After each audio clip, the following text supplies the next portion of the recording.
Buenos días, buenas tardes, buenas noches. Una tardecita más en mi experiencia como escritor, 29 de septiembre, año 2025, 20:45 de la tarde.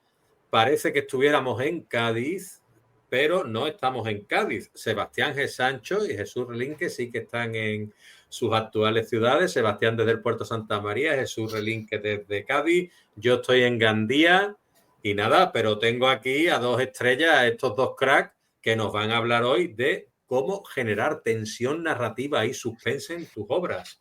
Voy a hacer una presentación sobre cada uno de estos escritores que tengo aquí, autores gaditanos. Sebastián G. Sancho es autor publicado por Ediciones TIT y se ha consolidado como una de las voces narrativas más prometedoras de la actualidad. Su obra incluye las novelas La cuna de Tejo y Doppelganger, dos títulos que muestran su capacidad para tejer historias intensas cargadas de misterio, sensibilidad y una mirada siempre lúcida hacia la condición humana. Su talento ha sido reconocido con el premio Riverside de Gaditanuag, donde resultó ganador con su relato La Bella Escondida, confirmando así su lugar en el panorama literario contemporáneo. Con un estilo que mezcla emoción y profundidad, Sebastián G. Sancho nos invita a descubrir universos donde el suspense convive con lo humano y donde cada página es una puerta abierta a nuevas preguntas y revelaciones, a las que solo él es capaz de darnos las respuestas.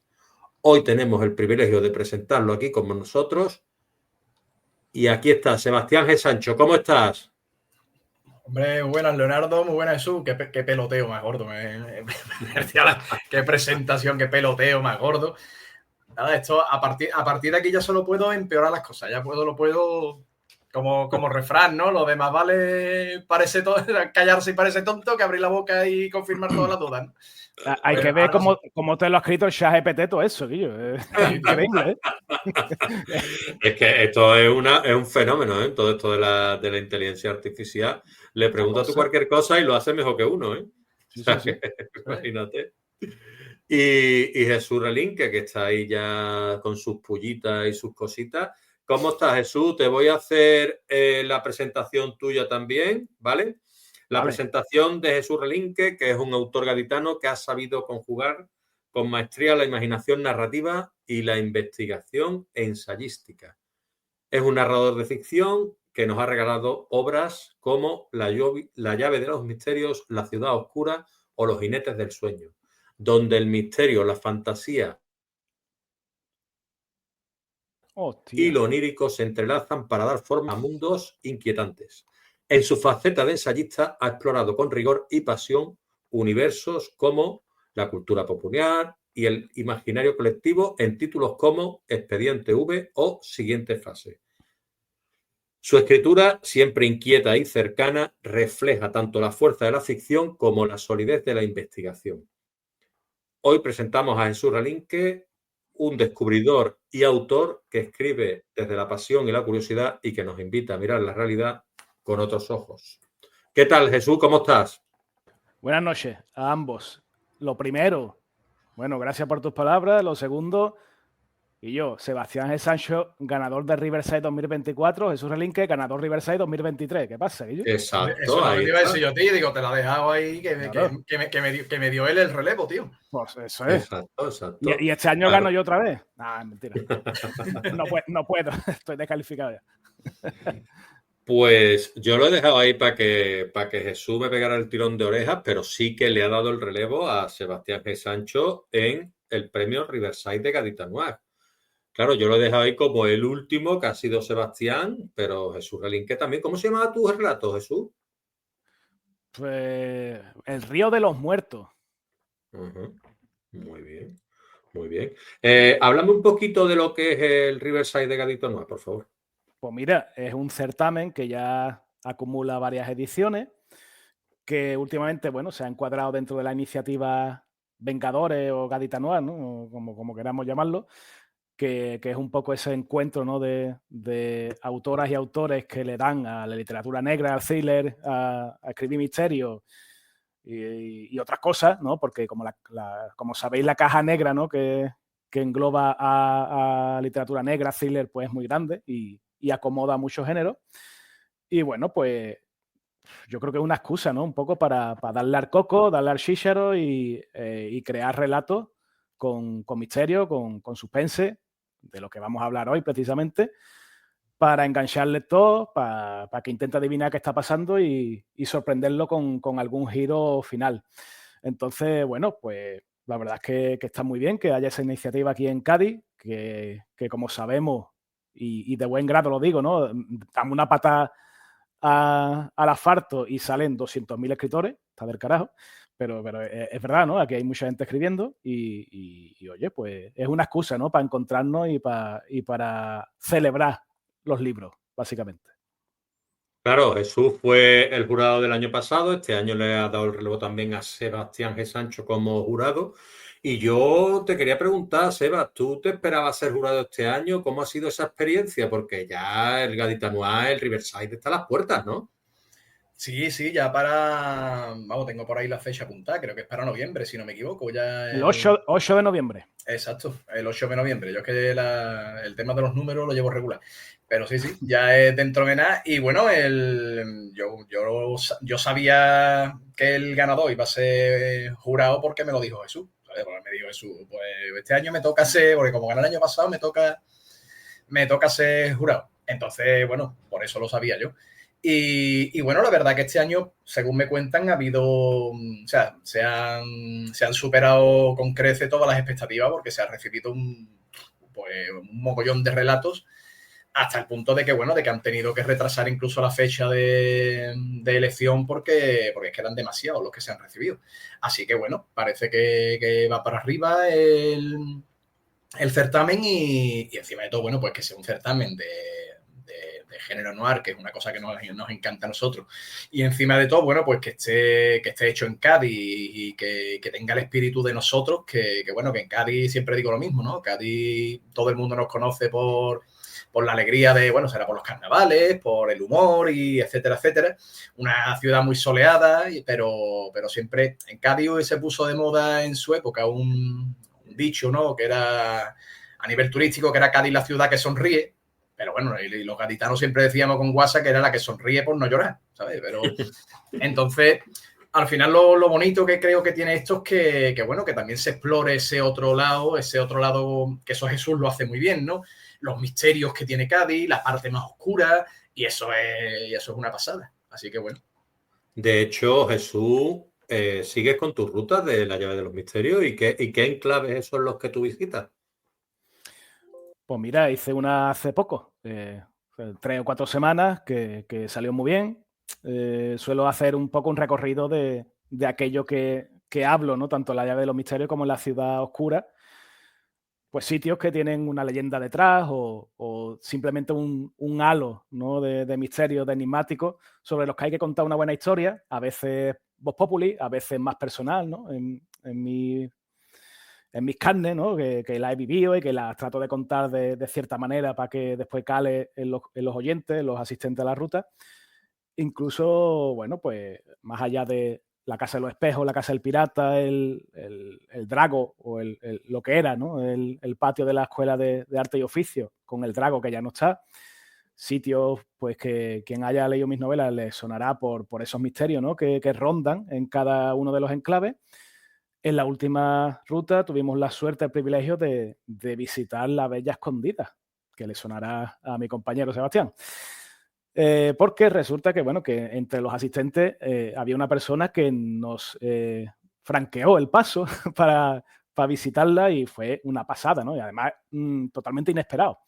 O sea que eso para los que nos estén escuchando y no hayan ido a mi ruta, lo que sabéis perdido. Para la siguiente ya sabéis. Claro. Y bueno, antes de empezar ya con lo que es esto como introducción, ¿no? Con lo que es lo que es la generar tensión narrativa y suspense en las obras literarias y demás, quería preguntarle a Sebastián G. Sancho, que ya que es el actual ganador, flamante, vencedor del último concurso Riverside, me cuente un poco de qué iba esa novela, de en qué época estaba ambientada y en los misterios que ocultaba. Perdón, es que me he liado porque me has dicho que te cuente de qué iba esa novela. Supongo que te Ese relato, perdón. al relato. Vale. Discúlpame. Bueno, no, sin problema. El relato estaba ambientado en Cádiz durante la explosión, o mejor dicho, un par de días después de la explosión que hubo en Cádiz en el año 1947, que esto a Jesús también se lo conoce de sobra. En Cádiz explotó un polvorín. En el momento no se sabía qué puñeta era lo que había explotado. La gente se pensaba que eran unos depósitos de Kansas. Años después lo que se descubrió era, bueno, pues que el régimen franquista estaba guardando un mogollón de minas submarinas y un mogollón de munición, digamos, explosiva. No se le ocurrió un sitio mejor para guardarlo que en unos depósitos que había debajo de una zona militar, pero que estaba pegada a la ciudad.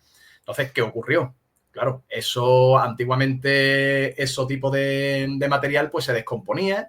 Entonces, pues imaginaros en agosto, a más de 40 grados, con ese material hecho una porquería, pues que ocurrió lo que tenía que ocurrir. Y bueno, y la desgracia no llegó a mayores porque hubo un grupo de valientes que desconectaron las últimas minas antes de que explotaran. El caso, bueno, que aquello fue una catástrofe. Y simplemente el relato va de un tipo de dinero que la explosión pues no encuentra a su hija. En verdad, podría ser la historia de cualquiera durante esa explosión porque, de hecho, mi tío abuelo no apareció hasta la semana. O sea, que eso es una cosa que todos los que tenemos familia aquí en Cádiz pues conocemos alguna historia de esa, ¿no? Y bueno, y simplemente era, a priori, lo que es la historia era así de simple. Es decir, con la simpleza con la que empiezan todas las historias, ¿no? Un padre que quiere encontrar a su hija y contrata a un hombre para que lo investigue. Y ahí es donde se genera toda esa trama en la cual un hombre tiene que buscar a una persona con la esperanza de que esté viva, pero sabiendo que muy probablemente ya la hayas pillado, en una ciudad completamente en ruinas. Perfecto. Y ya que has mencionado tú que Jesús había escrito sobre, o que lo conocía bastante bien, ¿por qué lo conoces tú bastante bien todo ese entorno, Jesús? Bueno, la verdad es que le he dado mucha caña, ¿no?, a todo ese tema porque me sirvió de trasfondo o de uno de los temas principales de trasfondo de La ciudad oscura, de mi segunda novela. Es una novela más adulta que La llave de los misterios, más tirando a ese thriller que nos gusta mucho hablar muchas veces, ¿no?, por el ritmo, por el enganche o por saber qué va a ocurrir en la siguiente página que vas a voltear del propio libro. Y bueno, pues sí, estaba ubicado en el año 47, que evidentemente, pues, a poco que sepa un poco de la cultura de la ciudad, sabes que va a pasar algo, ¿no?, en la novela, porque recrea los sucesos reales, ¿no?, de esa explosión que se va a descrito.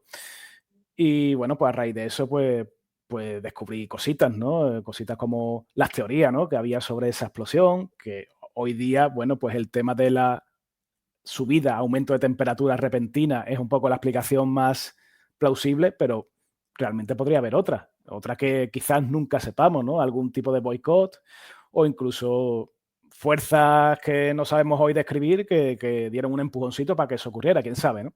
El caso es que está claro que fue una insensatez absoluta por parte del régimen dejar ir los proyectiles o las minas, eso es lo más evidente de todo este caso. Y que, por supuesto, cuando tú lo abordas en una ficción, por mucho que tú quieras que tenga una base real, tienes que tener mucho tacto, mucho cuidadito, porque realmente no hace tanto de que eso ocurrió. Hay todavía personas muy vinculadas a víctimas, ¿no?, de ese suceso. Y aunque, insisto, tú escribas una ficción, te está basando en algo que pasó, en un hecho luctuoso, y tienes que ir con mucho tacto, ¿no?, para no ofender a nadie. Pero bueno, era un desafío, un reto y ahí quedó. Perfecto, Jesús, lo explica perfectamente. Y como un desafío era yo saber cómo elegir la primera pregunta que le iba a hacer a Sebastián G. Sancho y cómo va a entrar en esta entrevista, pero tú me la has dejado para marcar el gol en el punto de penalti, ¿eh? ¡Votando! Entonces yo le voy a preguntar a Seba, ¿tú cuál dirías que es el primer paso para atrapar al lector desde la primera página? Bueno, pues al final no voy a ser muy original, porque al final, bueno, creo que es el título que tú le vas a poner a este programa. Obviamente la tensión y el suspense. Es decir, para mí es la única manera de tú mantener una persona enganchada a una novela, pero ya no solo una novela, sino a una serie, a una película, da igual. La única manera de enganchar a esa persona es hacer que su cerebro esté trabajando constantemente. Y la única manera de mantener a esa persona con el cerebro trabajando es creándole suspense, creándole tensión. Es decir, dejándole preguntas sin resolver y dejándole siempre al borde del precipicio. Esto lo vemos muchísimo en las telenovelas, lo veíamos muchísimo en la época puntera de las telenovelas. Es decir, cómo acababan todas las novelas o cómo acababan todos los capítulos de Bola de Dragón. Todos acababan diciendo, puñetas, ¿aquí me lo vas a cortar? No me lo cortes aquí. Y estabas hasta el día siguiente acordándote de todas las castas de Akira Toriyama porque es que te la había cortado en el momento clave. ¿Vale? Pues has dejado una respuesta sin responder, has dejado un punto de tensión álgido y obviamente para mí es la clave. Para mí es la clave. Obviamente la palabra tensión, desde mi punto de vista, no tiene por qué responder únicamente a misterio, terror, suspense, sí, bueno, pero es que es lo que te digo, en una telenovela en la cual todo es romanticismo, puede haber esa tensión también. Lo que pasa es que, bueno, enfocada en otro punto. Pero controlar esos tiempos, controlar esa dosis de información, desde mi punto de vista, ¿no? Que tiene que dar el escritor o que tiene que dar cualquier persona que cree la obra, ahí es donde está el encanto de que una novela te atrape desde el principio. Porque no tiene ni siquiera por qué ser una novela de gran calidad. Se me ocurre, por ejemplo, el Código Da Vinci. Pero en cambio el Código Da Vinci hace esto magistralmente. ¿Sí? Te mantiene siempre, lo que te digo, ¿no? Al borde del precipicio, en el cliffhanger, como se llama. Entonces, para mí esa es la clave al final, Leonardo. Y Jesús, ¿tú qué tienes que añadir a esto?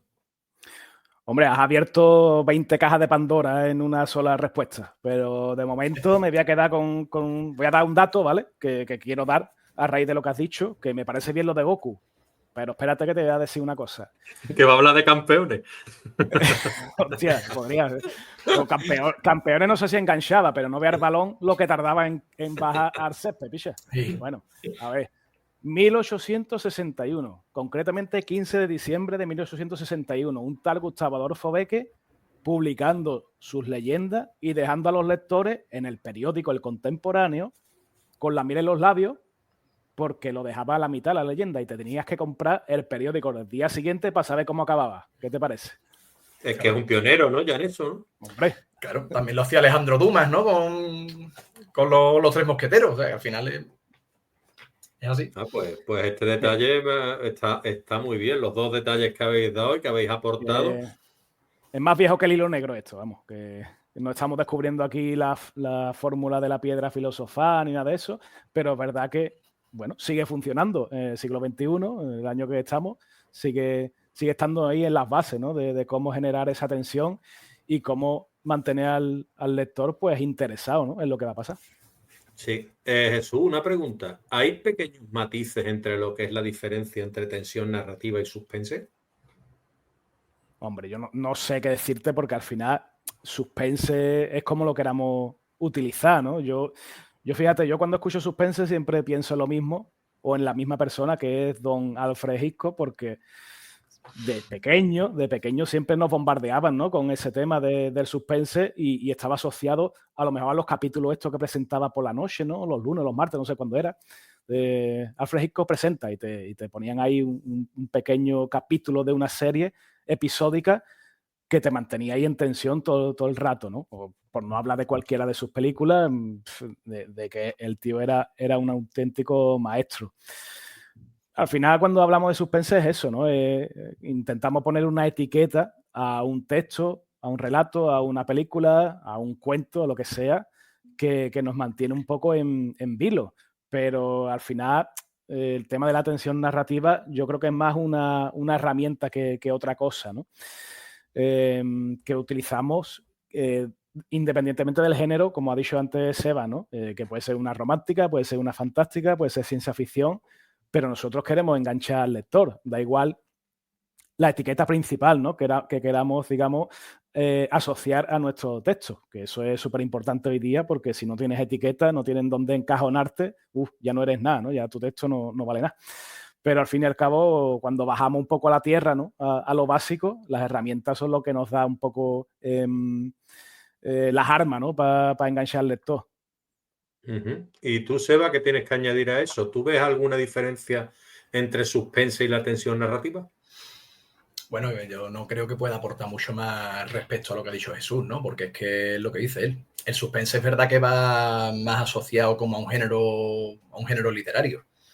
Pero al final, bueno, la tensión narrativa es lo que te estoy diciendo, ¿no? Al final, si queremos hacer una pequeña diferenciación, para mí suspense es, como él bien decía, ¿no? Lo que hacía Alfred Hitchcock, lo que pueden hacer hoy en día, yo qué sé, varios autores, pero la tensión narrativa es lo que hablamos. Esa la puedes tener en cualquier novela, incluso en una novela histórica. En fin, al final, yo creo que la tensión narrativa es un poco controlar los tiempos y controlar el flujo de información que va dando el escritor. Desde mi punto de vista, la tensión narrativa tú la aprovechas bien como el erotismo, ¿no? Es decir, tú no puedes mostrar todo porque es que entonces la cagas.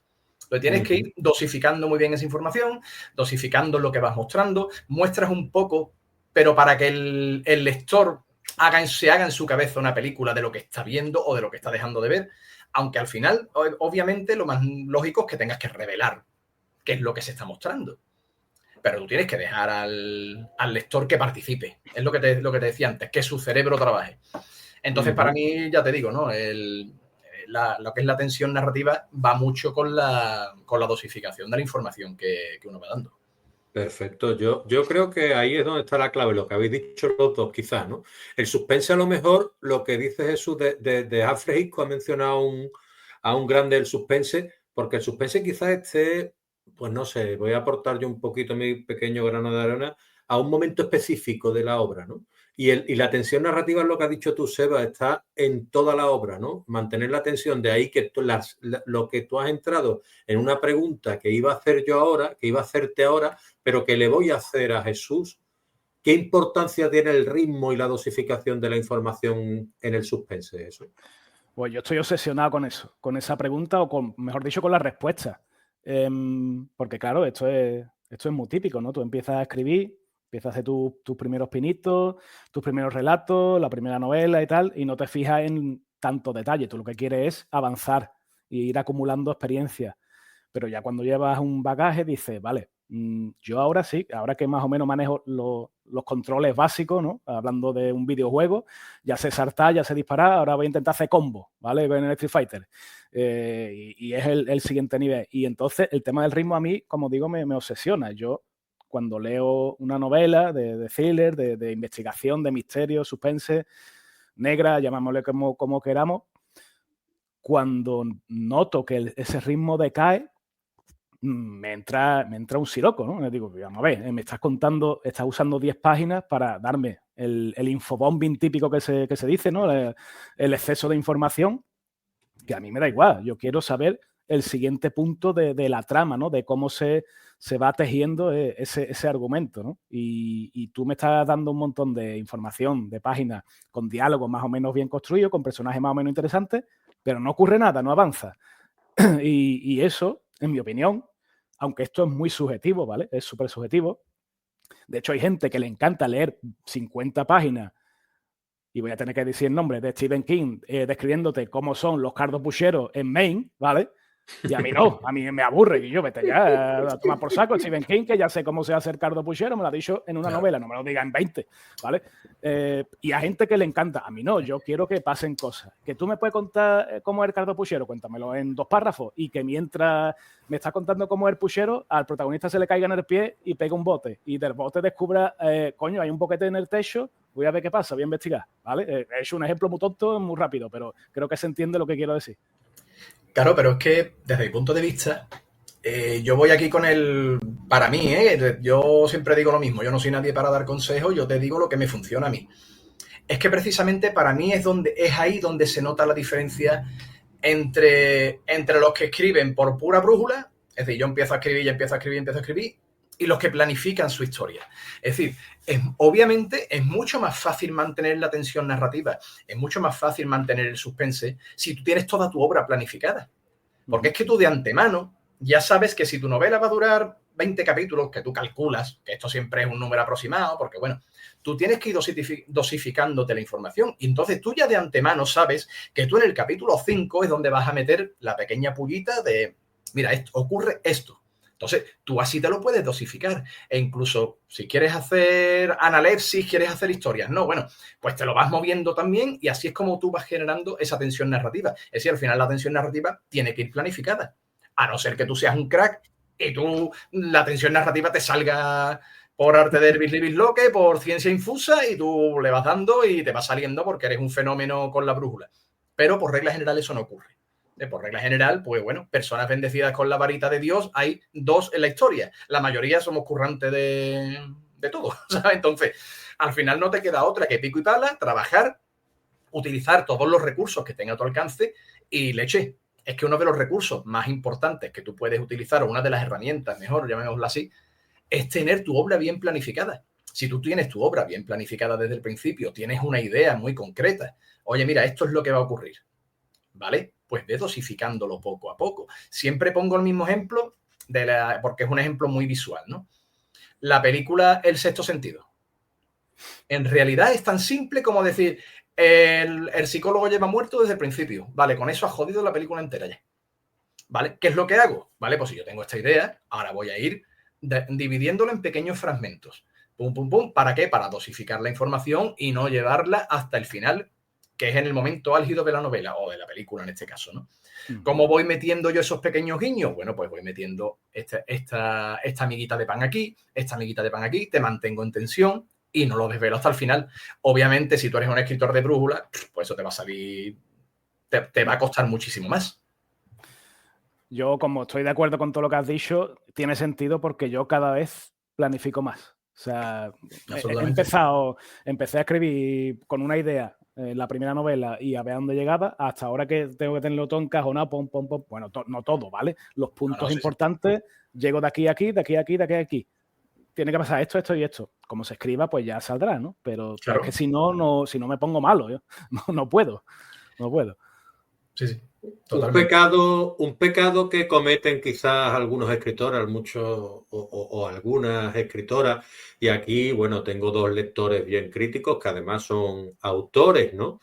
Entonces, tanto Jesús como Sebastián, pues yo les considero, pues eso, un espíritu crítico y valorativo alto, ¿no? Y yo me pregunto, Sebastián, y después que Jesús me dé los matices, ¿no? ¿Cómo se hace para mantener ese ritmo pausado de no desvelar demasiado pronto los secretos que te van a llevar a esa tensión narrativa? Bueno, a ver, cuidado. Una cosa es mantener un ritmo pausado, ¿vale? Para tú mostrar lo que quieres, o sea, para desvelar los detalles de la trama. Y otra cosa es que tu novela tenga un ritmo pausado. Eso puede convertirse en que tu novela se convierta en un puñetero coñazo y nadie quiera llegar hasta el final. Entonces, cuidadito con eso. Es decir, yo soy de la opinión de que las novelas tienen que tener un ritmo, y más hoy en día, un ritmo contundente. ¿Por qué? Porque tenemos muchas cosas que nos quitan de la atención, es decir, tenemos el móvil, tenemos Netflix, entonces tú tienes que tener a la persona, perdón que me repita tanto, con el cerebro activo constantemente. Para eso necesitas un buen ritmo y ya se me ha ido el coco. ¿Yo por qué te digo? A la hora de desvelar secretos. A la hora de desvelar los secretos, Seba. Eso. Cometer el error de desvelarlos demasiado pronto. Claro, no. Entonces, al final es eso, ¿no? Tú no puedes... O sea, yo que lo que te digo, Leo, me voy a repetir. Es que yo creo que la idea tuya, tú tienes que guardarla y sobre todo tienes que buscar la manera, independientemente de saber cómo vas a ir desvelándolo porque tú te lo planifiques, buscar cuáles van a ser las pistas que tú muestres, incluso cuáles van a ser las pistas falsas. Y ahí es donde tú vas a hacer que toda esa trama se vaya espaciando en el tiempo para que llegue hasta el final. Pero volviendo otra vez a lo que tú has comentado del ritmo pausado. Desde mi punto de vista, es lo que te digo, es un error mantener un ritmo pausado durante toda una novela. Y tú lo que tienes que hacer es esa idea no contarla rápido. Pero eso no significa que influya en el ritmo de la novela. De hecho, si ya nos vamos a puntos concretos de la tensión durante la narración, es curioso porque la tensión hace como que todo te parezca mucho más lento. Es decir, de repente, en milésimas de segundo, por ejemplo, si alguien ha tenido un accidente de coche, lo habrá vivido. En milésimas de segundo se te pasa de todo por la cabeza y te da tiempo a reaccionar. Y de repente, pues en una novela igual, el sonido, los olores, lo que estás viendo, lo que estás sintiendo, el escalofrío que te recorre, el sudor, el esto, lo otro. Si te fijas, todo parece que se está ralentizando. Pero a la hora de escribirlo, es un ritmo mucho más rápido, aunque parezca contradictorio. Es decir, normalmente cuando tú quieres generar tensión, esto va como los latidos del corazón, ¿no? Vas con frases más cortas, más contundentes. No te permites el lujo de pegarte una parrafada de cinco líneas sin ni siquiera un punto, sino que vas mucho más con un ritmo más rápido, pero en cambio lo que estás viendo está ralentizado. Entonces, sé que a lo mejor suena un poco complicado o puede sonar un poco, lo que te decía, contradictorio, pero es que ahí está la clave en dotar de tensión a la situación que tú estás metiendo, pero que no se te haga lento. ¿Matices, Jesús? Bueno, otra caja de Pandora más, la verdad que... te estoy dando todos los marrones y eso. No, está bien, pero que todo esto da para mucho, evidentemente, y es interesante. Yo voy a añadir lo siguiente, hay varias capas de ritmo, además. Está el ritmo narrativo y está, no sé cómo llamarlo, ¿vale? El ritmo narrativo y el ritmo de lo que tú quieres, de cómo quieres contarlo. Porque tú puedes utilizar, voy a utilizar tu mismo ejemplo, Seba, tú puedes utilizar frases cortas para un momento de tensión, ese accidente de coche en el que pues vas describiendo sentido, lo que capta con los sentidos o lo que va ocurriendo, digamos, un poco a cámara lenta, pero con esas frases cortas que, digamos, no lo hace lento, al revés, ¿no? Al lector le da la sensación de eso, de que van ocurriendo a chispazos y entonces pues lo metes en tensión. Pero a lo mejor te puedes tirar 4 páginas de frases cortas, con lo cual esa es la otra capa, ¿no? Tú puedes modelar tu forma de escribir dependiendo de la velocidad, del ritmo que le quieras dar a lo que quieres contar, pero también tienes que medir el espacio que le dedicas a cada escena o a cada parte de cada escena. Con lo cual, al final se convierte eso en una combinación, ¿no? de herramientas que eso es lo bonito, ¿no? Que cada uno lo utilice como quiere o como cree que es conveniente en cada momento, en cada novela o bueno, dependiendo de cómo le coja, ¿no? Esto es denso de explicar y es complicado, pero es que nadie dijo que escribir fuera fácil. Y esto es otra de las frases hechas que se dicen 20.000 veces, pero que es verdad.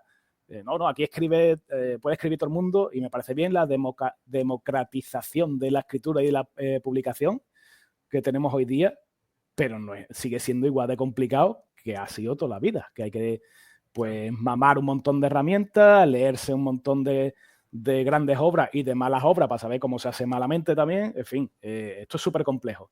Y por eso me parece interesante, bueno, que cada uno tengamos nuestros puntos de vista, que lo intentemos explicar con nuestras propias palabras y nuestros propios ejemplos, porque denota, ¿no? lo difícil que es. Otro melón que ha abierto Jesús y otro melón que ahora le va a pasar el balón a Sebastián con la pregunta que yo le voy a hacer. Esto es como el futbolista brasileño que no me acuerdo el nombre, ¿no? Que decía, yo mandaba balones y ellos me enviaban sandías, ¿no? Pues esto es lo mismo. Es decir, ahora Jesús le va a pasar una sandía a Seba porque le voy a hacer la siguiente pregunta que viene un poquito al caso de todo lo que estáis hablando. Es decir, ¿cómo manejar el equilibrio entre dar pistas y despistar al lector, Jesús? ¿A mí eso? Eso es a ti. Eso es para ti. Se suponía que me lo iba a mandar a mí, pero... Bueno, no, Sebastián, contesta tú, Sebastián. Ha hecho un quiebro. Va, Seba, el equilibrio entre dar pistas... ¿Me puedes repetir la pregunta, por favor? El equilibrio entre... A ver, tú le das pistas... el comodín. Tú le das pistas al lector, ¿sí? Pero claro, también a la vez lo tienes que despistar para que no sepa lo que va a ocurrir. A ver, desde mi punto de vista... Creo que hay que... A lo mejor no es esta la respuesta que tú me estabas preguntando, o sea, no es esta la respuesta que tú estás esperando o no va con la pregunta. Si no va con la pregunta, me lo dices. Es que lo primero es que yo creo que esto es básico. Un escritor tiene que ser honesto, desde mi punto de vista. Es decir, tú no puedes coger y vámonos a Agatha Christie, ¿no? Por ponerte un ejemplo. Tú no puedes coger y tener un asesino, pero no darle ninguna pista al lector para que pueda descubrir quién es el asesino. Es decir, lo de las pistas es que hay que darlas. O sea, tú no puedes tratar al lector como si fuera idiota. Oye, si el lector te coge, pues ole sus ovarios, ole sus testículos. Te ha cogido, ya está, perfecto. Pero si es que esa es la gracia. La gracia está en que yo te ponga una situación y tú la puedas resolver. O no, o llegues al final y digas, hostia, pues me ha cogido. Pero que si vuelves a ver el libro, te des cuenta de que yo no te he engañado en ningún momento. Entonces, hay que ser honesto. Tú las pistas las tienes que dar. O las que haya. O sea, lo que vaya descubriendo el protagonista también lo tiene por qué poder descubrir el lector. Entonces, ahí es donde creo yo que tiene que estar el equilibrio. Es decir, tú estás dando pistas, sí, hombre, pero tampoco pueden ser unas pistas que diga tú, macho. O sea, aquí es lo que decía Jesús antes. Obviamente esto no hay una regla escrita, pero todos sabemos que si tú das una pista demasiado evidente, pues coño, te has cargado la novela. Si tú tienes que dejar siempre un poco la puerta a la duda y las pistas ir dándolas muy a cuentagotas y no dar la pista más gorda desde el principio, porque entonces te cargas todo el hilo narrativo. Entonces tienes que ir dándola pues cada vez muy poquito a poco, miguita, y las pistas gordas a lo mejor dejarlas para el final. Además, eso en una investigación, por ejemplo, en una investigación policial, siempre es así. Es decir, rara vez te va a salir la pista gorda desde el principio. Tú empiezas poco a poco, vas construyendo, hasta que al final, bueno, pues ya lo tienes todo hecho. Entonces, en ese caso, yo creo que es así. Hay que ser honesto, hay que poner las cartas sobre la mesa, pero no dar todas las cartas del tirón. Vas dándola poco a poco, te lo planificas, y además ahí, en esas pistas, te puedes permitir el lujo, porque eso también ocurre, ya te digo, en las investigaciones policiales, como en cualquier tipo de investigación. También están las pistas falsas. Es decir, tú tienes que eso es una cosa que me da mucha rabia, ¿eh? Sobre todo antes que has comentado tú, Leonardo, el género noir o el género de novela negra, que todo parece ir siempre por raíles, tío. ¿Sabes? Es como, joder, todas las pistas me llevan de aquí a aquí, de aquí a acá, de aquí a acá. Es como, no sé si os acordáis, ¿no? Los dibujitos estos que se hacían, que te ponían puntitos y tú tenías que ir de un puntito a otro, del 1 al 2, del 2 y al final terminaba haciendo el dibujo perfecto. Y dices tú, joder, nunca se encuentra el detective, el policía o yo qué sé, o la mujer fatal, nunca se encuentra una pista falsa, nunca llega a un callejón sin salida. Entonces, ahí por eso te digo que hay que ser honesto. Es decir, también hay que saber que tu protagonista es humano, que se puede equivocar. Y además a ti eso te sirve como una herramienta perfecta para despistar al lector y poner el foco en otra parte, que es donde a ti te interesa, para que sea más difícil cogerte en la trama. No sé si te he respondido, Leonardo, o me he inventado. Sí, me ha respondido con cosas que Jesús a lo mejor quiere utilizar para dar su respuesta y retroalimentarnos. No, a ver, yo respecto a la respuesta de Sebas, dos cosas. La primera, que está centrado digamos, en el noir o en la investigación detectivesca, thriller, llámale como tú quieras, pero se aplica a cualquier género, porque al fin y al cabo en cualquier género hay algo, la trama, ¿no? El conflicto o los conflictos de la trama, ya sea una romántica, una histórica, una de terror o ciencia ficción, te va a llevar a que esos conflictos generen incógnitas que se van desvelando, ¿no? No tiene por qué ser una investigación o si han muerto a alguien, no sé qué, ¿no? La dosificación de información funciona de la misma manera, o debería, ¿no? Funcionar de la misma manera. No puedes revelarlo todo en 20 páginas o no puedes hacerlo todo al principio. En fin, eso es muy complicado de hacer, que es lo segundo que quiero decir. Y aquí me repito también, ¿no? Pero es que así, cuando alguien nos pregunte, Quillo, ¿y tú cómo haces para dosificar la información, mantener el ritmo y el interés en toda la novela? Y yo, pues yo qué sé, pues no sé explicártelo. Esto, pegarme cabezazo contra el monitor 20.000 veces, pero es que no hay ojalá hubiera una fórmula matemática.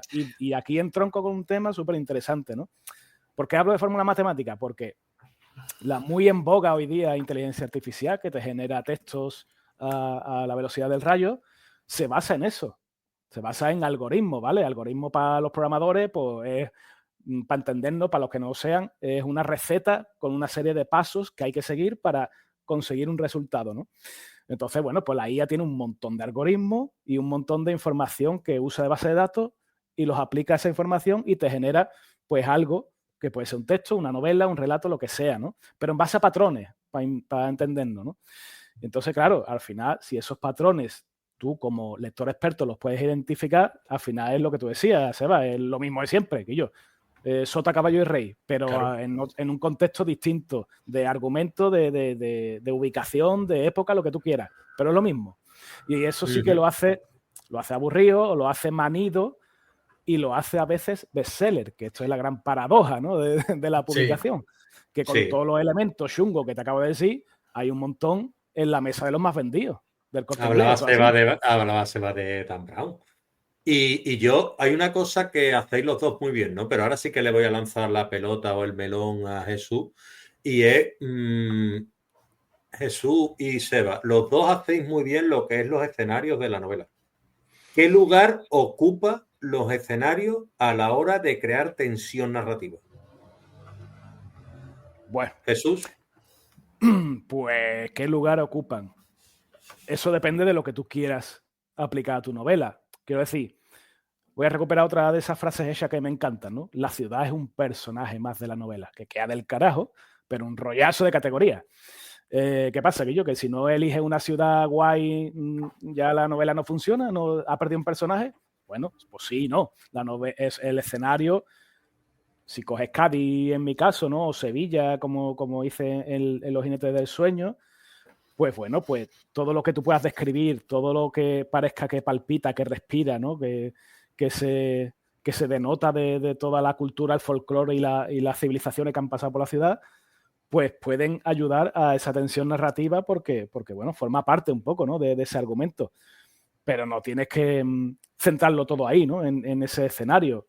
De hecho, hay novelas que el escenario te da igual, que lo que importa son los personajes o los diálogos, o yo qué sé, o la trama que tiene 20.000 giros y el escenario es lo de menos. O sea, sí y no. Como cualquier otra herramienta de las que hoy hablemos o ya hemos hablado, la puedes utilizar en tu beneficio si te parece bien, o si no, no, pero que no tiene por qué ser algo indispensable para generar esa tensión. Jesús habla de ciudades, habla de entornos. Seba, tú que has descrito más bien en tus dos novelas, tanto un cortijo como un psiquiátrico, tú has ido más adentro, es decir, tú ya no te quedas en la ciudad, tú te encuentras dentro del lugar, en un recinto hospitalario o en un recinto rústico. Esos escenarios a los que tú has descrito y que son un personaje más de la novela, como bien decía Jesús,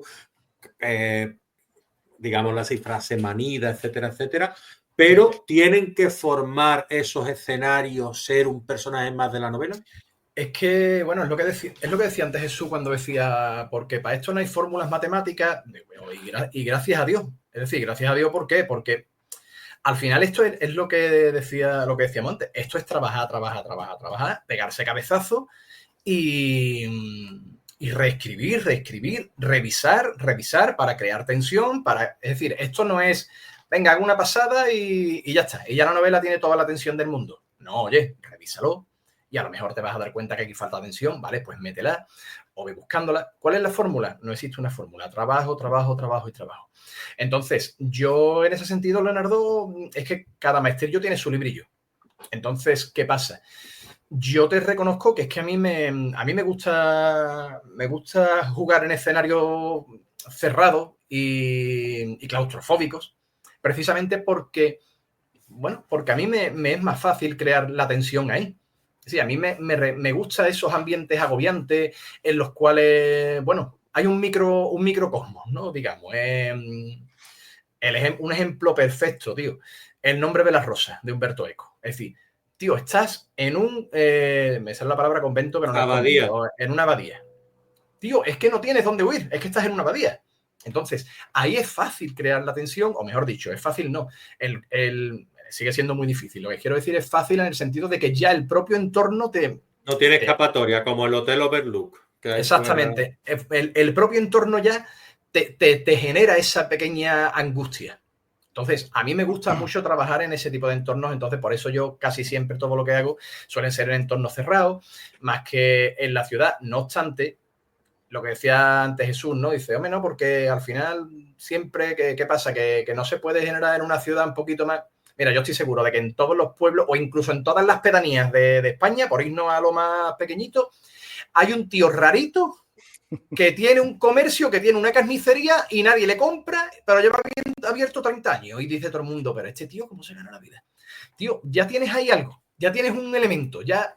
Entonces, hasta en el punto más, hasta en el culo de España o en el culo del mundo puedes generar esa tensión. ¿Cómo la creas? Pues dándole mucho a la cabeza y pensando cómo lo puedes hacer. Es decir, me da igual el escenario que sea, pero en todos lados o en casi todos lados llueve, y si no llueve es porque es un ambiente desértico y también puedes crear tensión. Entonces, siempre puedes generar ese ambiente. Hasta en el desierto puedes crear ese ambiente. Por eso te decía lo de en todos lados llueve, ¿no? Entonces, está en el arte de la pluma de cada uno, de cómo lo quiere hacer, y en el arte de, sobre todo, eso yo es que no me acuerdo de quién era esa frase, ¿no? Pero decía que el escritor no escribe, sino que reescribe. Entonces, al final, reescribir es trabajar, es hacer tu novela, volver sobre tus pasos e ir dotándola cada vez de más alma, cada vez de más tensión, cada vez de más ritmo narrativo y poquito a poco hasta que consigues lo que tú quieres. Pero eso se hace trabajando, dándole muchas vueltas y buscando esos pequeños elementos que te faltan para que ese ambiente sea asfixiante o el ambiente que tú quieras crear. Antes, por ejemplo, Jesús también decía que es verdad, ¿no? Yo me he ido directamente a la novela negra porque parece que es como la más representativa del suspense y demás, pero, por ejemplo, él lo hizo con La llave de los misterios, que eran unos niños que estaban investigando un misterio concreto de Cádiz, pero envuelto en otros muchos misterios. Dices tú, bueno, al final estos niños eran policías, no. ¿Eran detectives privados? No. Pero estaban investigando algo. O lo que tú me decías antes, ¿no, Leonardo? Una gente en un cortijo, ¿vale? Sí, pero que están investigando qué es lo que pasa. O un hombre en un psiquiátrico que no se acuerda quién es, ¿vale? Y ahí tienes la tensión y tienes el porqué de que esa persona está investigando algo. No tiene por qué ser siempre un detective, que eso es otra.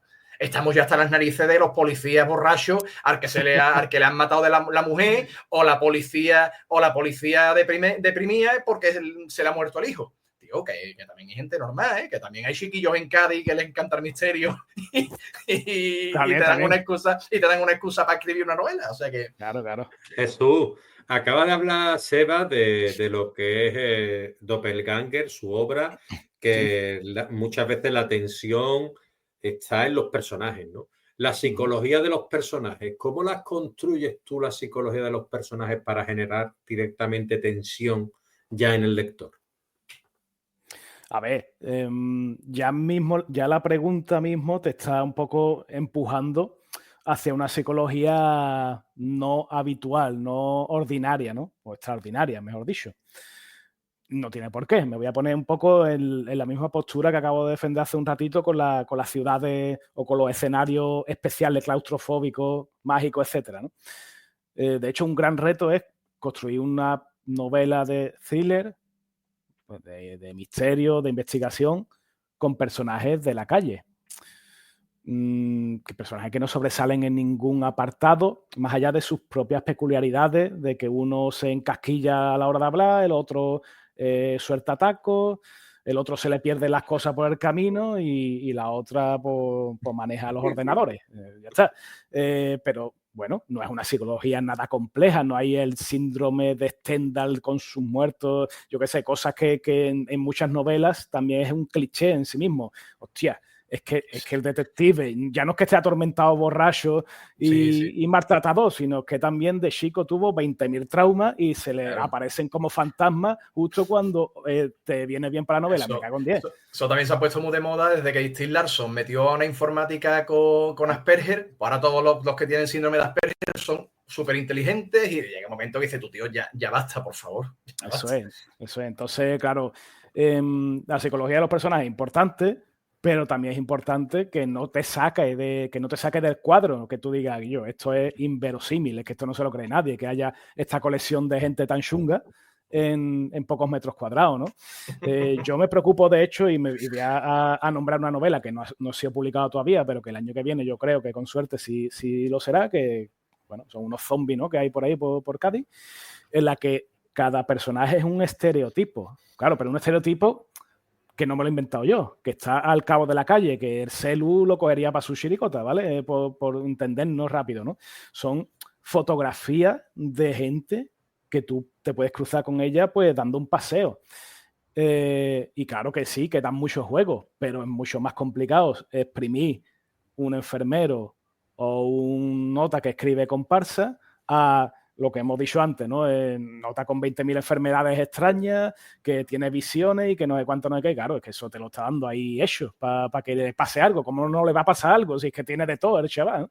Pero claro, yo intento defender eso, más lo cotidiano, encontrar lo oscuro, lo escondido, los secretos en lo que es ordinario, ¿no?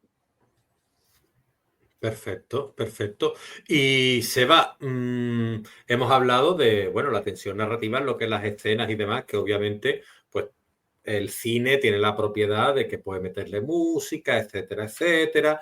En las novelas eso no existe, ¿no? Ese tipo de inmersión. Entonces, mi pregunta viene un poco, si se está describiendo algo, pues bueno, en fin, o si hay algún tipo de diálogo, ¿no? Ahí puede existir una tensión, pero ¿qué hay del silencio? ¿Puede generar el silencio tensión? A ver, obviamente el silencio no puede haber en una novela. A ver, o a lo mejor estoy diciendo yo una barra basada ahora mismo, pero quiero decirte, silencio no, porque tú tienes que seguir escribiendo. Algo tiene que haber. No puedes dejar una página en blanco y decir, tú, tío, qué tensión. La tensión puede ser cobazo que te han pegado, ¿no? Que te han metido un libro de 500 páginas y 300 están en blanco. Entiéndeme. Pero obviamente, Leonardo, ¿qué hay más tenso que el silencio? Si lo piensas bien. ¿Qué hay más tenso que eso? Entonces, bueno, si nos estamos yendo a eso concretamente, pero bueno, es una fórmula más, ¿eh? No veo yo ahí, a no ser que Relinque ahora que se saque unas de la manga, al final yo lo veo, bueno, como una herramienta más que tú la puedes utilizar. Obviamente el silencio tiene un problema, y es que hace que resuene más tu cabeza, ¿sabes? Hace que toda tu memoria se ponga a 3.000 revoluciones, hace que tus miedos te asalten, hace que tu imaginación empiece a irse por las ramas y a pensar qué es lo que puede haber detrás de esa puerta, qué es lo que no puede haber. Está claro que el silencio tiene ese elemento, ¿no? Empieza el corazón a retumbarte en los oídos y claro, eso, pero es lo que te digo, yo lo veo más como una herramienta que como otra cosa, Leo. Jesús, ¿tú qué tienes que añadir a eso? Nada, me queda un silencio para darle tensión. Para generar tensión aquí. Claro. A ver, el silencio como herramienta literal en la literatura pasaría un poco como los jump scares en el cine, ¿no? Que es imposible de reproducir en un texto. Pero sí puedes hacer cosas que se asemejen a lo que transmite. Y yo diría que la mayor herramienta ahí es la omisión, ¿no?, de elementos. Podemos hacer un diálogo donde solo hable una de las personas y la otra responda con puntos suspensivos. Y tú te tengas que imaginar lo que ha dicho o lo que querría decir, pero tú no te enteras porque el escritor te lo oculta. O yo qué sé, podríamos omitir una escena y saltar de una a otra, comiéndonos lo que pasa entre medio, porque nos viene bien, ¿no? Como herramienta para crear expectación, para crear esa tensión y que el lector se imagine qué diablos ha pasado entre un paso y el otro, ¿no? Me falta algo y no lo sé, y no lo sabré hasta que transcurran 30 páginas más, ¿no? A ver, por herramienta, por recurso no será porque hay millones y es algo que, bueno, que se va aprendiendo sobre todo leyendo a gente buena, que hay un montón de gente por ahí escribiendo de la que se puede aprender, ¿no? Esto siempre lo digo. En cualquier debate o charla literaria, a mí me parecen muy bien los cursos, de hecho he ido a algunos y he aprendido, los talleres, todo lo que tú quieras, pero como mejor se aprende, obviamente, es leyendo.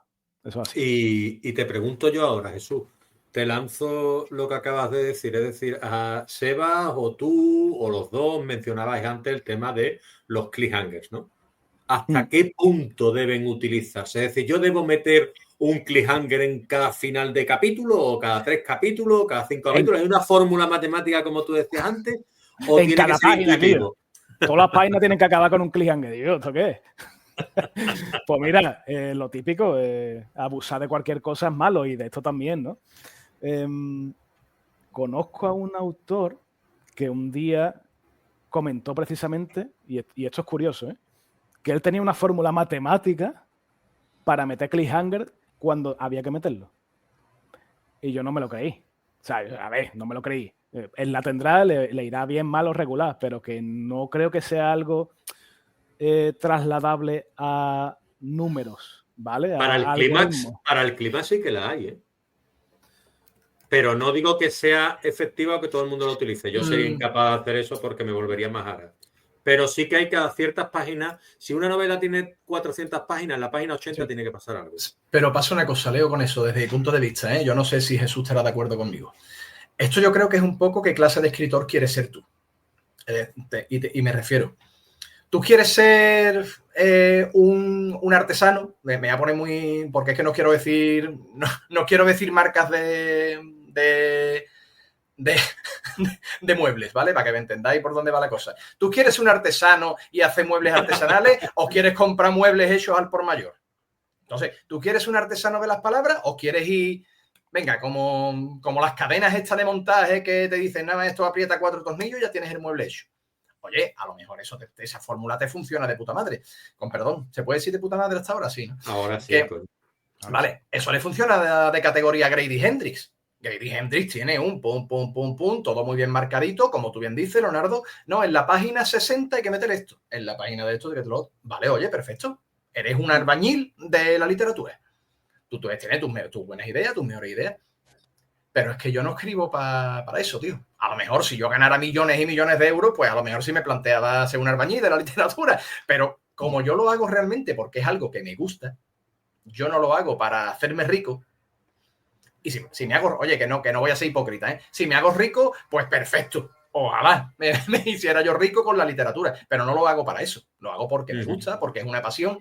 Entonces, imponerme eso, a mí personalmente es algo que no me gusta, personalmente. Lo cual no quita que tú no lo puedas utilizar como una herramienta orientativa de decir, oye, es verdad que mi novela no sé en qué punto tengo que más o menos que meter el cliffhanger o tengo que meter esto. Bueno, vale, pues me parece muy bien. Todo lo que sea aprender te vale.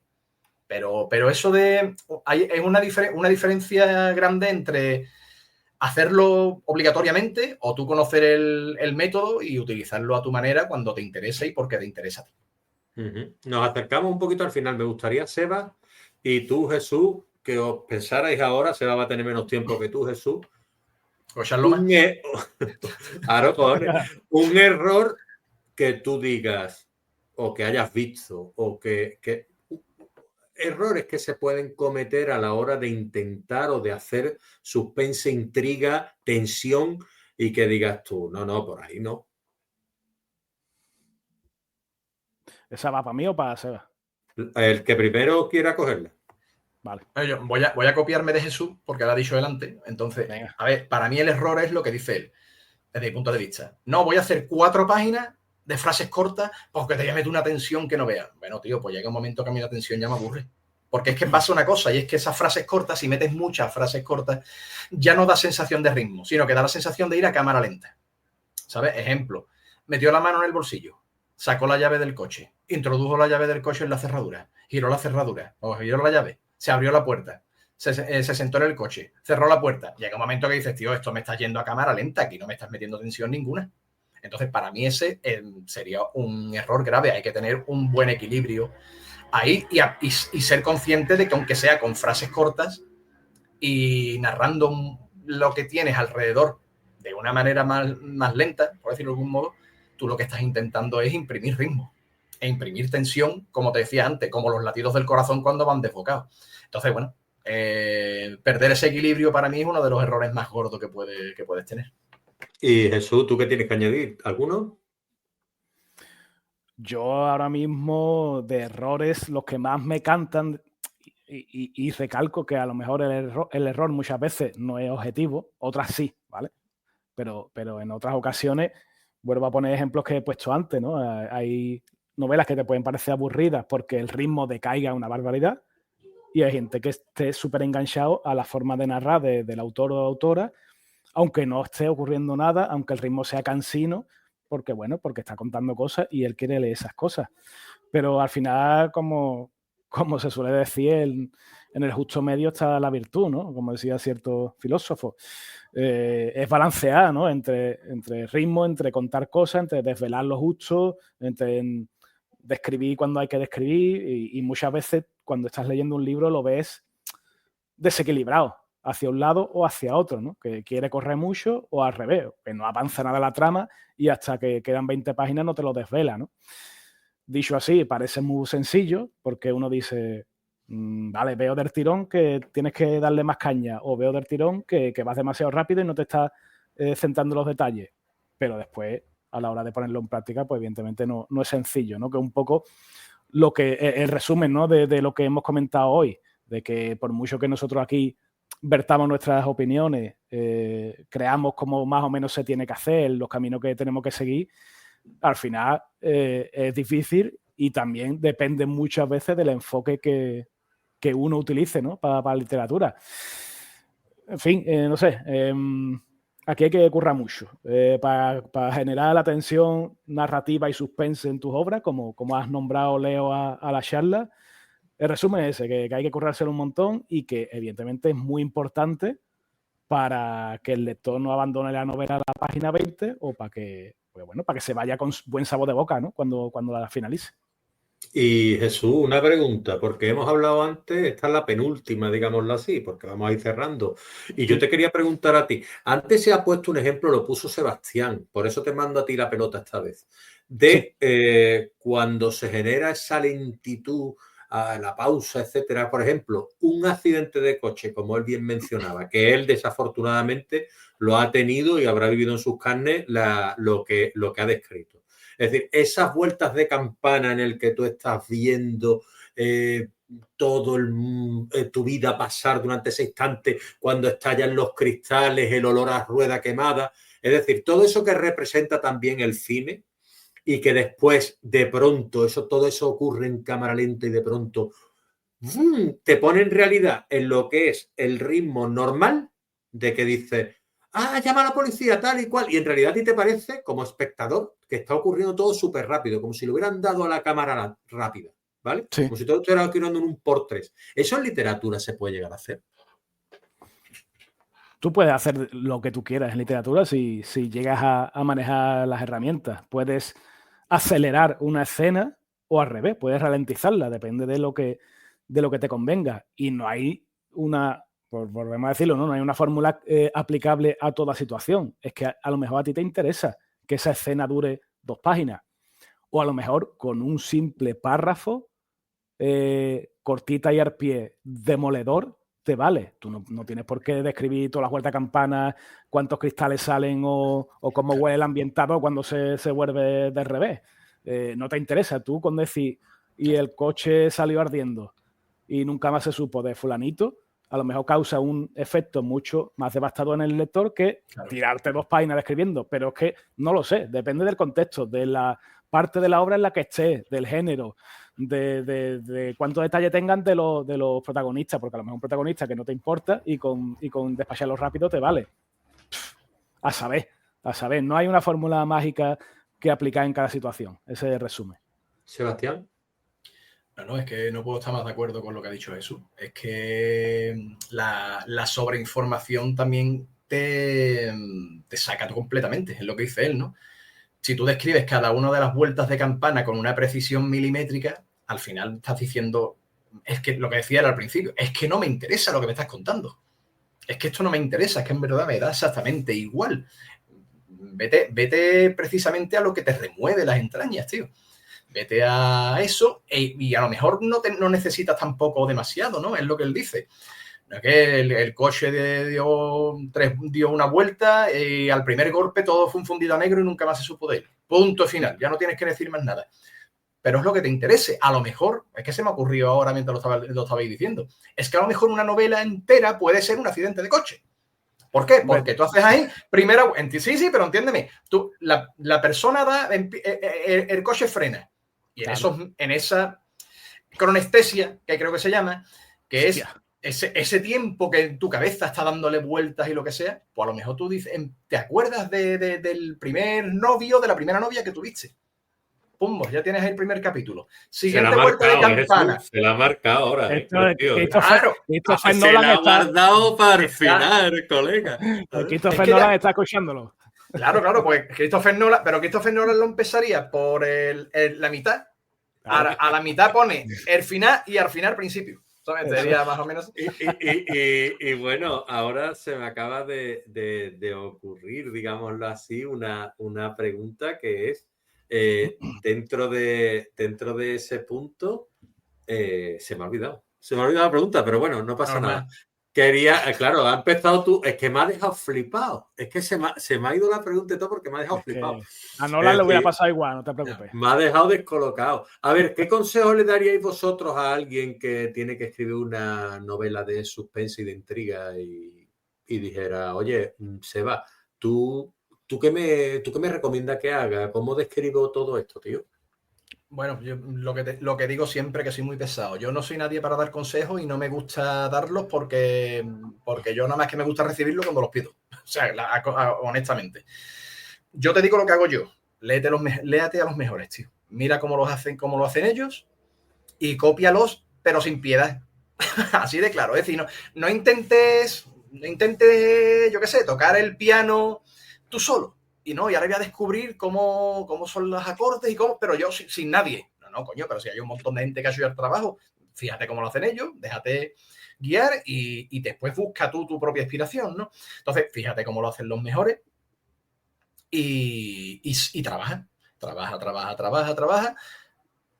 porque es que es la única manera, es lo que decía antes Jesús, no hay fórmulas matemáticas para esto, afortunadamente, porque es que si no sería un auténtico coñazo, todo el mundo lo haríamos exactamente igual. Entonces, también hay que saber que cada uno tiene sus virtudes y tiene sus defectos, es decir, yo hay ciertas situaciones que se me da bien escribirlas, o que yo creo que se me dan bien, y hay otras, en cambio, que me cojean más. Bueno, pues, coño, explota tus virtudes. Déjate de guiar ahí. No puedo añadir mucho más porque es algo también recurrente, ¿no? Que hemos comentado. Si acaso, lo que he dicho también antes, lee también al que no lo hace bien o al que tú crees que no lo hace bien para saber lo que no tienes que hacer. Que también hay muchos ejemplos, ¿no? Lo que pasa es que aquí la paradoja que también hemos comentado es que el que no lo hace demasiado bien o el que lo hace muy manío es el que más vende. Entonces, ¿qué hacemos, Guillo? ¿Tú qué quieres hacer? ¿Qué quieres hacer? ¿Intentar parecerte al que más te gusta o al que más vende? Al que más vende.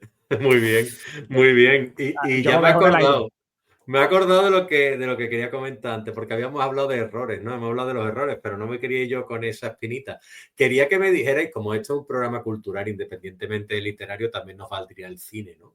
¿Qué escena vosotras de intriga, suspense, os quedaríais? Jesús, ¿tú cuál te quedarías del cine, la literatura, o incluso si es literatura, cine, que está ahí convergido?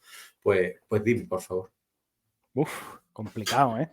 Qué cabrón, esto sin decírnoslo antes. Sí, tío, esto es para preparárselo. Mira, como escena... Es que me la ha preparado ChatGPT con esto, ¿cómo lo voy a saber yo? Yo lo voy leyendo sobre la marcha, cojones. Que le voy a preguntar yo también a ChatGPT, espérate.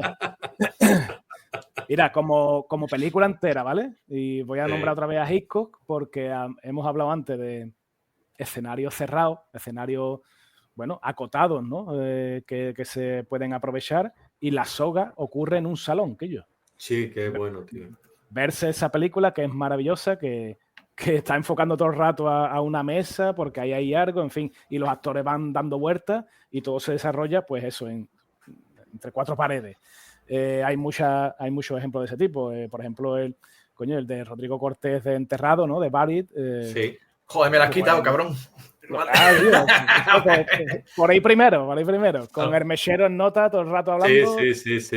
Tensión absoluta, ¿no? Y yo qué sé, y ya saliéndome un poco de esos recintos cerrados, un tío que lo hace muy bien y ya más allá del sexto sentido es Shyamalan. Lo que pasa es que después patina en otras cosas, pero tiene escenas como, por ejemplo, que mi favorita es El Bosque, que es una película que la gente le prende fuego, literal, porque no le gusta, ¿no? O porque no le gusta el giro que tiene, pero hay escenas en las que parece que el monstruo te va a coger y al final no te coge, que trasladado a imágenes, a dominio de la fotografía y del ritmo de la velocidad, son una auténtica maravilla.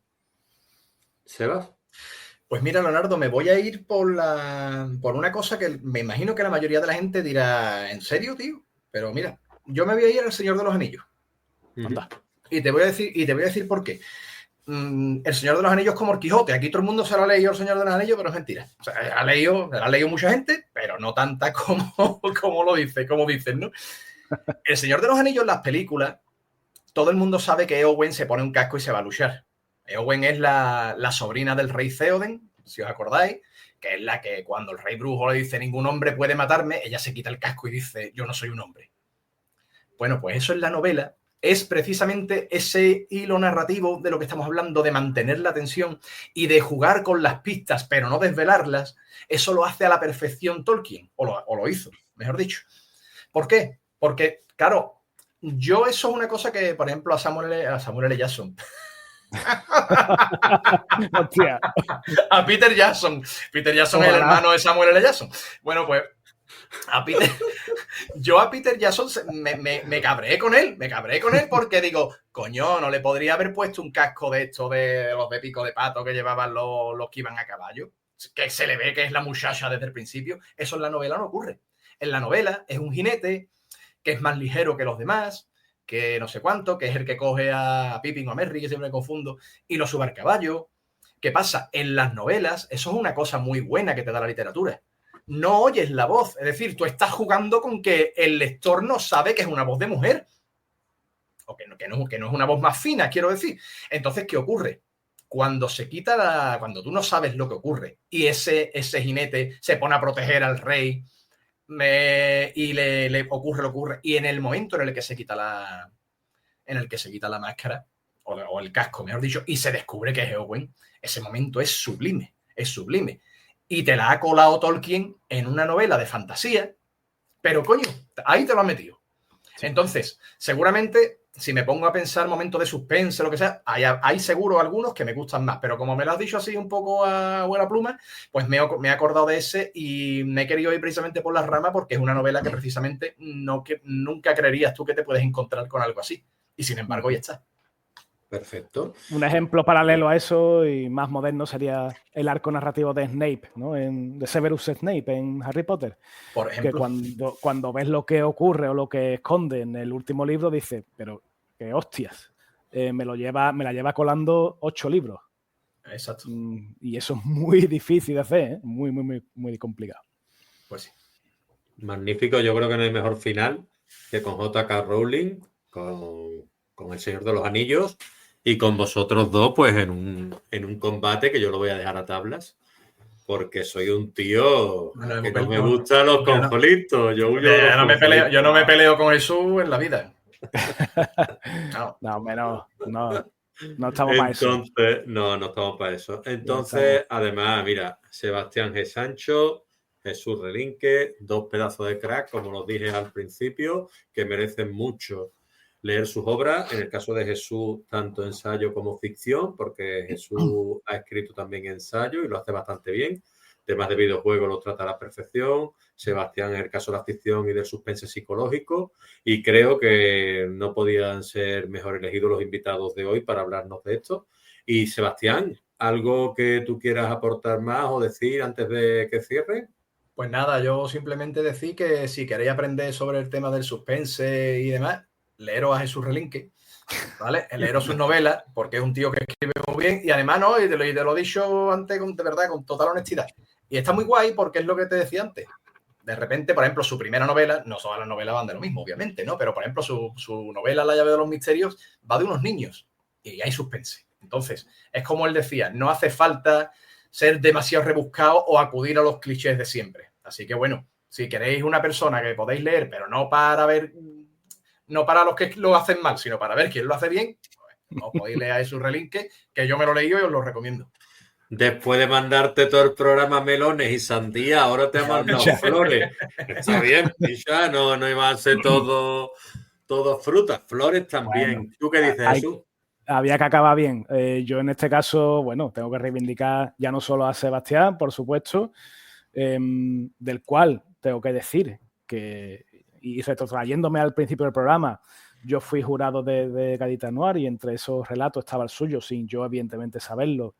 Y me encantó tanto su estructura de tensión, de suspense, como por supuesto la ciudad como escenario, ¿no? Vamos a nombrar otra vez la frase hecha, ¿no? En este caso ese Cádiz del 47. Y también palabras para nuestro anfitrión, para Leonardo, que hace muy poco le veteé su última novela, que estoy deseando que salga, Guillo, cuando sale. Pues espero que con las carnes salga. abiertas. La quiero presentar a principios de noviembre y a finales de noviembre, que ya esté ahí. O sea, Vale. Entre principios de noviembre por ahí la quiero ya tener arriba, como se suele decir. Y te agradezco mucho el piropo. Nada, hombre, un placer. Hay que echarse flores siempre un poquito porque ya muchos palos nos dan por ahí por la calle todos los días. Además, de verdad. Unos más que otros.